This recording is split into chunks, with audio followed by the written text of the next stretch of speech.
Everyone mentioned today is innocent until proven guilty in a court of law, and everything I discuss here is theory until proven fact, even if it is. Hey guys, how you going?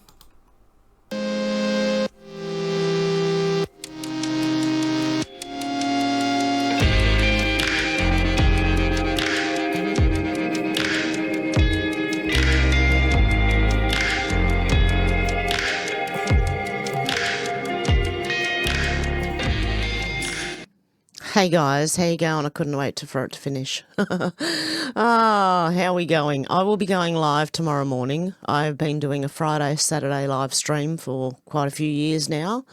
So I'll be going live tomorrow morning, guys. If you want to join me, hopefully you can. Okay, let's get into some news. Hamas brutally executing Gazans, turning on the people they claim to protect. Is anyone surprised? 7 hooded men are forced to kneel in a Gaza street and are shot in the head at close range as the crowd looks on. In another clip, a bound man is pinned to the ground. Attackers stretch out his legs, strike the side of each knee with an axe, release the zip ties, then smash his arms and hands with a metal pipe before breaking his knees. This is Gaza today. Hours after the final Israeli hostages were released under a US brokered ceasefire, Hamas gunmen executed more than 30 Palestinians across several neighbourhoods. Those killed were accused of spying for Israel or belonging to rival armed groups. Videos circulating online show masked fighters forcing men to kneel before killing them at close range while onlookers chant. Witnesses said detainees were beaten before being executed, as videos showed gunmen cheering afterward. Palestinian human rights organisations condemned the killings as grave crimes and violations of human rights, while Hamas-aligned factions defended them as part of a security campaign targeting alleged collaborators and criminals. Hamas Internal Security Unit, Radar, claimed responsibility, saying those executed were wanted individuals accused of working with Israel and other offences. The group announced a broader crackdown across Gaza, arresting opponents and re-establishing its control. The powerful Dogmush family accused Hamas of massacring at least 28 of its members after granting them safe conduct to surrender, calling the killings unjustified and criminal. Despite international outrage, Hamas continues to enforce its rule through fear and violence.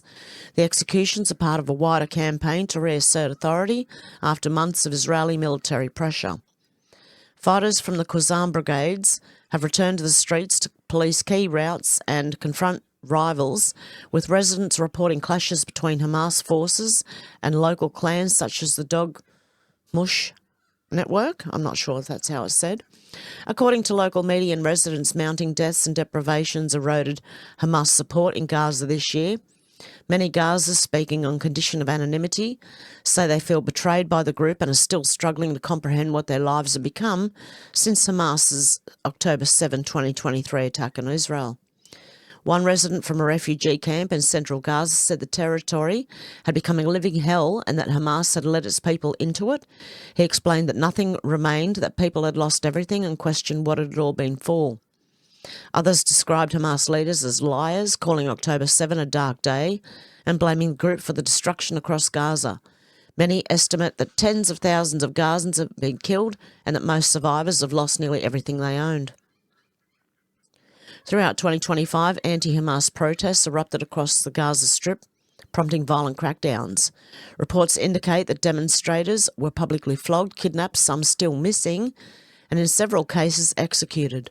One widely cited incident involved a 22-year-old Adey Nassar al-Rabi, who was allegedly abducted, tortured and killed after joining protests in March.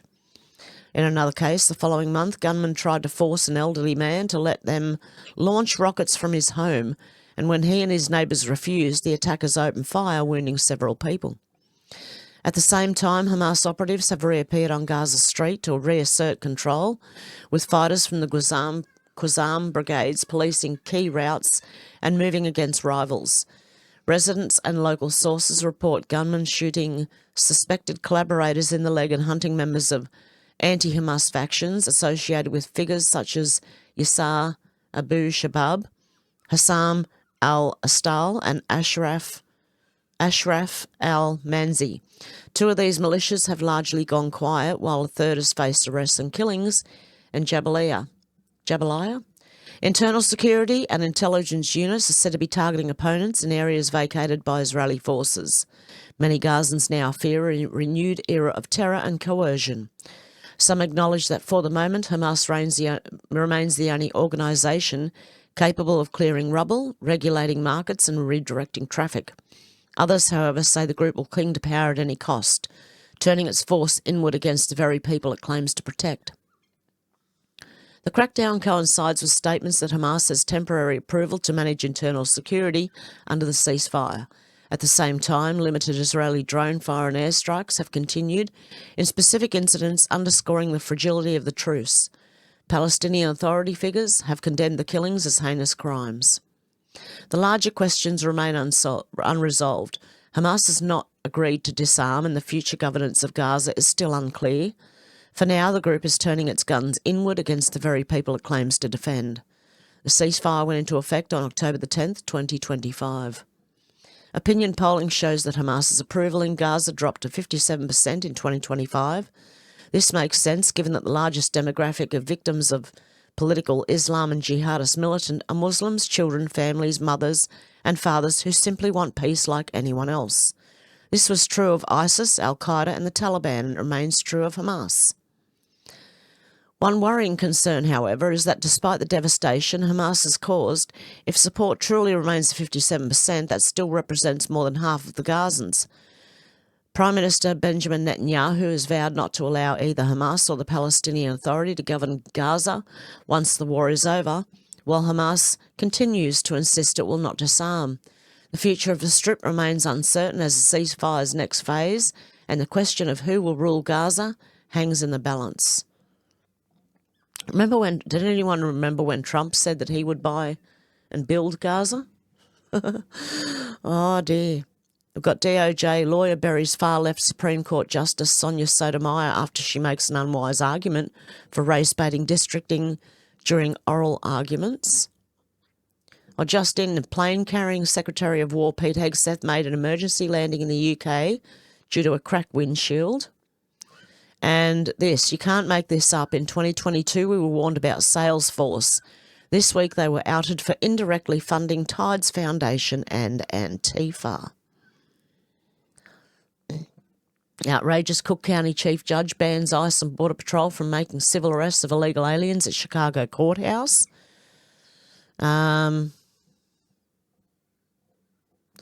Supreme Court Justice Ketanji Brown Jackson compares black people to disabled people during arguments on race-based voting districts. She did. She really did. Joe Biden's DEI Supreme Court Justice Ketanji Brown Jackson is at it again. On Wednesday, the US Supreme Court heard oral arguments on a Louisiana case over race-based voting districts. President Trump's Department of Justice, through Assistant Attorney General for the Civil Rights Division, Harmeet Dillon, and Solicitor General John Sawyer, told the US Supreme Court that race-based congressional districts must end once and for all. The case, State of Louisiana versus Philip Callius and the related Press Robinson versus Philip Callius, stems from Louisiana's woke lawmakers caving to left-wing judges and creating a second majority-minority congressional district. Today at SCOTUS, the DOJ Civil Rights Division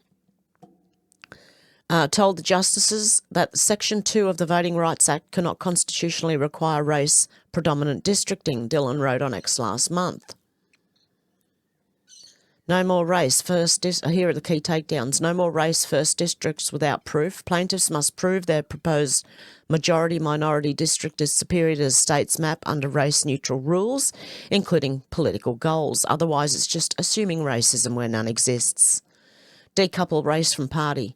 The brief slams how courts let Democrats hide behind polarised voting. That's really just partisan divides. Plaintiffs must decouple party from race when determining whether majority and minority voters vote differently. It states, no more using black voters' loyalty to Democrats as an excuse for gerrymandering. Real evidence of discrimination required. Echoing Shelby County versus Holder, which gutted outdated VRA provisions in 2013, the DOJ says current conditions don't justify this nonsense. Voter turnout is sky high. Minorities are winning elections everywhere, including in Congress, where black representation is at record levels. Liberal Supreme Court Justice Ketanji Brown Jackson brought up the Americans with Disabilities Act and compared black people not voting for their preferred candidate to disabled people not being able to enter a building. They don't have equal access to the voting system. They're disabled, Ketanji Brown Jackson said. Oh, dear God. She doesn't think much of black people, does she? And she is one. She thinks they're all disabled. I know a couple of black people who don't look disabled to me. There's plenty of them on YouTube. This one, shut up, Pelosi screams and points at reporter after she is asked why she refused to call in the National Guard on January 6. Nancy Pelosi was confronted today on the steps of the US Capitol on January 6. She didn't take it too well. Was confronted today on the steps of the US Capitol about January 6. She didn't take it too well. The former US Speaker of the House lost it and started screaming. Lindell TV reporter Alison Steinberg asked Pelosi why she refused to call in the National Guard on January 6. And Pelosi started screaming, shut up. Lindell TV reporter Alison Steinberg, Congresswoman Pelosi, are you at all concerned that the January 6 committee will find you liable for that? Are you at all concerned about the January 6 committee finding you liable for that day? Why did you refuse National Guard on January 6? Nancy Pelosi, obviously annoyed, shut up, I did not refuse the National Guard. The president didn't send it. Why are you coming here with Republican talking points as if you're a serious journalist? Alison Steinberg said the American people want to know. We still have questions. Watch here. Now watch this. Congresswoman Pelosi, are you at all concerned that the new January 6th committee will find you liable for that day? Are you at all concerned about the new January 6th committee finding you liable for that day? Why did you refuse the National Guard on January 6th? Shut up. I did not refuse the National Guard. The president didn't send it. Why are you coming here with Republican talking points as if you're a serious journalist? The American people want to know. We still have questions. Thank you. Wow. Of course, Pelosi was lying here about the National Guard. Footage was released in June 2024 from the House Oversight Committee of Nancy Pelosi taking responsibility for the J6 2021 protests and rioting at the US Capitol. Nancy Pelosi said, I take responsibility. Watch this. We have responsibility, Terry. We did not have any accountability for what was going on there, and we should have. This is ridiculous. You're going to ask me in the middle of the thing when they've already breached the inaugural stuff that should we call the Capitol Police? I mean the National Guard? Why weren't the National Guard there to begin with? They thought that they had sufficient resources. That is not a question of how they had been. They don't know. They clearly didn't know, and I take responsibility for not having them just prepare for more. There you go. She said she takes responsibility. And in June 2024, John Solomon at Just the News reported that Nancy Pelosi's top security aides received warnings about a potential Capitol breach the night before the January 6 protests. Pelosi could have called in the National Guard. She decided not to. January 6 was always set up, and the evidence confirms that Pelosi was in on it. As the Gateway pundit previously reported, former Speaker Nancy Pelosi and Washington, D.C. Mayor Muriel Bowser were both warned about the security situation prior to January 6, and they both turned down National Guard troops at the US Capitol that day. Pelosi and Mayor Muriel Bowser turned down thousands of National Guard troops at the Capitol on J6 for political reasons.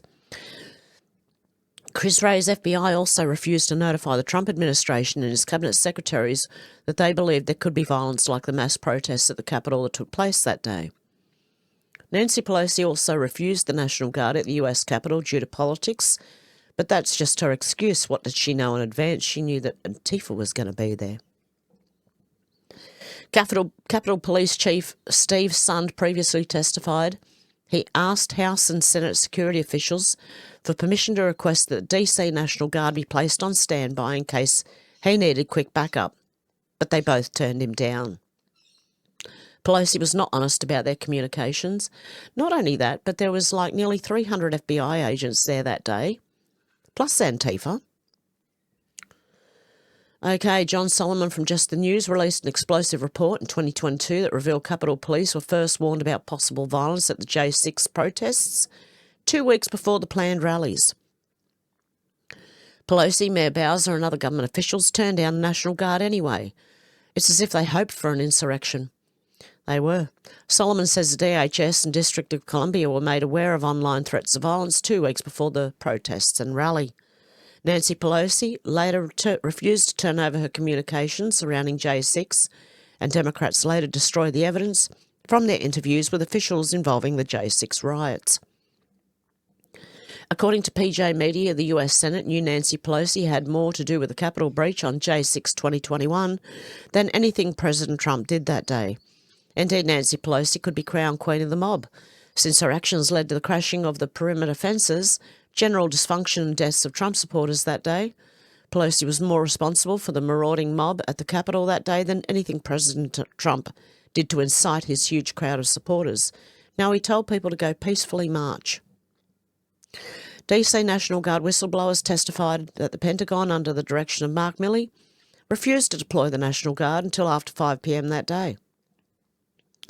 Pelosi blocked the National Guard from protecting the Capitol that day. Mark Milley blocked the National Guard from deploying until after 5 p.m.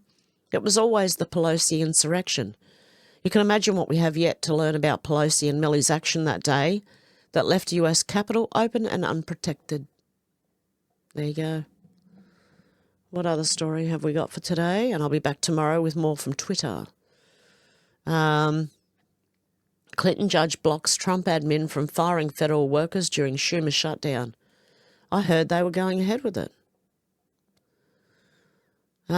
He's temporarily blocked them.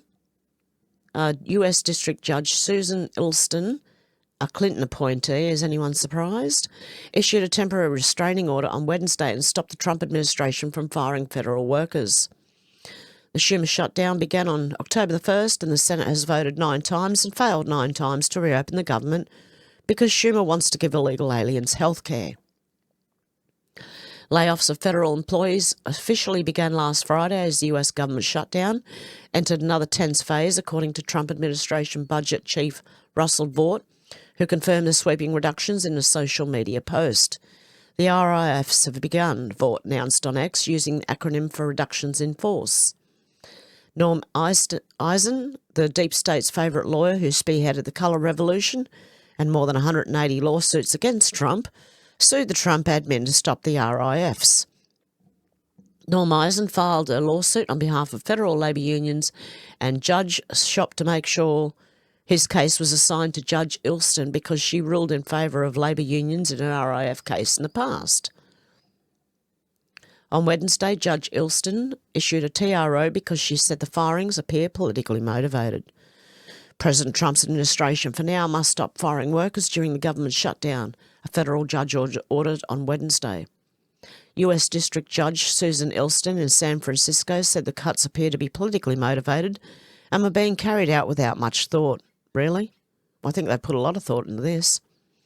It's very much ready, fire, aim on most of these it's supposed to be ready, aim, fire on most of these programs, and it has a human cost, she said.